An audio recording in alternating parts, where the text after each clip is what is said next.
৩৬ বছর ধরে ইরানের সর্বোচ্চ নীতি নির্ধারক ছিলেন আয়াতুল্লাহ আলী খামেনি।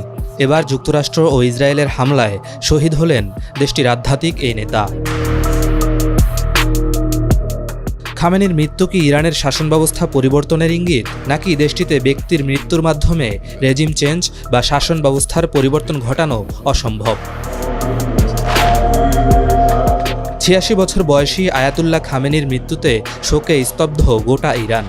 তবে কোনো কিছুই থেমে যায়নি, সব কিছু চলছে নিয়ম মাফিক। সংবিধান মোতাবেক ইতোমধ্যেই অন্তর্বর্তী নেতাও নির্বাচিত হয়েছেন। নতুন সুপ্রিম লিডার নির্বাচিত হওয়ার আগ পর্যন্ত দেশটিকে নেতৃত্ব দেবে ৩ সদস্যের একটি পর্ষদ। তারা হলেন গার্ডিয়ান কাউন্সিলের সদস্য ও জ্যেষ্ঠ আলেম Ayatollah Ali Reza Arafi, president Masoud Pezeshkian এবং প্রধান বিচারপতি মোহসেনি ইজেই। বিশেষজ্ঞরা বলছেন, সর্বোচ্চ নেতা নিহত হলেও ইরান মাথা নত করবে না।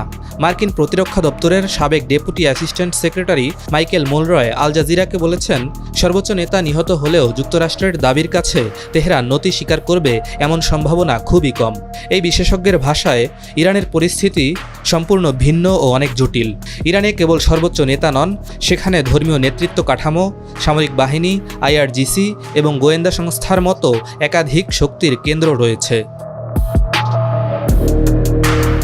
খামেনির মৃত্যু যুক্তরাষ্ট্রের জন্য বড় সফলতা বটে, তবে তাকে মেরে উদ্দেশ্য হাসিল করতে পারবে না যুক্তরাষ্ট্র। বিশ্লেষকদের মতে, ইরানে শক্তিশালী বিরোধী শক্তির অনুপস্থিতির কারণে এবারও শাসন ব্যবস্থা পরিবর্তন হবে না। সরকার পতন করার জন্য যে বিরোধী শক্তি দরকার, সেই শক্তি কিন্তু নেই। এবং এখন যেহেতু বোমা পড়ছে এবং যুদ্ধাবস্থা, সাধারণ জনগণ কিন্তু বাইরে এখানে আন্দোলনে বের হয়ে এখানে সরাসরি ক্ষমতা দখল করবে। প্রথমত নিরাপত্তার কথা চিন্তা করতে হচ্ছে, দ্বিতীয়ত হচ্ছে যে তাদের সেই সংগঠিত অবস্থাটি নেই। গণতান্ত্রিক শক্তি যদি আমরা বলি, অথবা রাজতন্ত্রকে সমর্থন করে এরকম শক্তি, সেই শক্তি ভেতরে নেই। এটুকু আমাদের বুঝতে হবে যে গত ৪৭ বছর মধ্যে ইরানে এই ইসলামী শাসনতন্ত্র অনেক বড় ধরনের তাদের একটা গ্রিপ, তারা একটা শক্ত মুঠি দিয়ে সেখানে কিন্তু পরিচালনা করে এসছে। এতদিনে যেটা পরিবর্তন করা সম্ভব হয়নি। এর মধ্যে কি মানুষের মধ্যে হতাশা ছিল না, ক্ষোভ ছিল না? ছিল। অনেকেই কিন্তু ডিফেক্ট করেছে। মার্কিন প্রেসিডেন্ট ডোনাল্ড ট্রাম্প অনেক আগে থেকেই বলে আসছেন, ইরানকে কোনোভাবেই পারমাণবিক শক্তিধর হতে দেওয়া যাবে না। এ নিয়ে যুক্তরাষ্ট্র ও ইরানের সঙ্গে কয়েক দফা আলোচনাও হয়েছে। তবে আলোচনার মধ্যেই ইরানে হামলা করল ওয়াশিংটন ও তেল আবিব। এখন ইরান বলছে তারা খামেনি হত্যার প্রতিশোধ নেবে।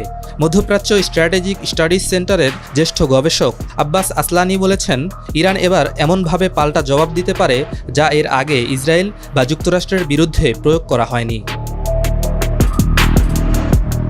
ইরানের রেজিম চেঞ্জ বা শাসন ব্যবস্থা পরিবর্তন যুক্তরাষ্ট্র বা ইসরায়েলের বহু বছরের স্বপ্ন। এবার হয়তো তাদের হাতে একটি সুযোগ এসেছে, তবে এই সুযোগকে কতটা কাজে লাগাতে পারবে তাই দেখার বিষয়। এদিকে খামেনির মতো একজন দূরদর্শী ও অভিজ্ঞ নেতাকে হারিয়ে ওয়াশিংটনের শক্তিশালী ধাক্কা কিভাবে সামাল দেবে তা এখন তেহরানের জন্য অগ্নি পরীক্ষা।